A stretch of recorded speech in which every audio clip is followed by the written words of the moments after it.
রাজ আছে তার প্রাসাদ নিয়ে ব্যস্ত, মহারানী আছে তার সংসার নিয়ে ব্যস্ত, প্রজা আছে তার আহার নিয়ে ব্যস্ত, শিশু আছে তার দুধ নেওয়ার জন্য ব্যস্ত।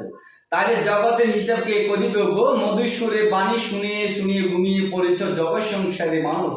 যার যার কাজে যদি ব্যস্ত থাকে পৃথিবী তো চলে যাবে অবসরে। এই পণ্ডিত মশাই ঘুমিয়ে আছেন মায়ের বুকে, চলে যাচ্ছে চুপে সরে। ধরেন না কলিরে, যদি নাই ধরেন তাহলে গোরকলিতে চলে আসিবে জগৎ সংসারে। ঘুমিয়ে কি থাকলে হবে? এই পণ্ডিত মশাই এই যে বলে যাচ্ছি আজ দিনগুলোর মাধ্যমে সত্য কথা প্রকাশ হচ্ছে না তো এক সময় হবে, বুঝবেন সময় আর বেশি দেরি নেই।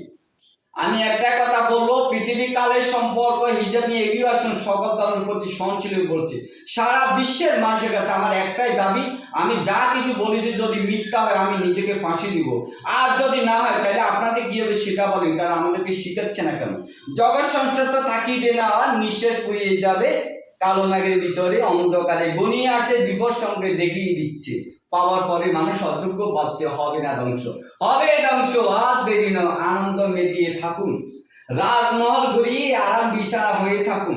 গনিয়ে আছে দক্ষিণ কোণ থেকে, গনিয়ে আছে কালো মেঘের ভিতরে অন্ধকারে হারিয়ে যাবে জগৎ সংসার, থাকিবে না আর সুখের সংসার, চলে যাবে না আধারে। পাবেন না তা তখন কুল, কোথায় গিয়ে দাঁড়াবে? মৃত্যুর এক সেকেন্ড পর্যন্ত মানুষ ব্যস্ত থাকিবে, এমন একটা পরিবেশ। এটা মহান আল্লাহর গড়া, আপনার না আমার না।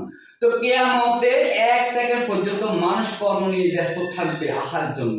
ঠিক আছে, এর পাশে কালের হিসাব নিয়ে এগোতে ভালো লাগে না?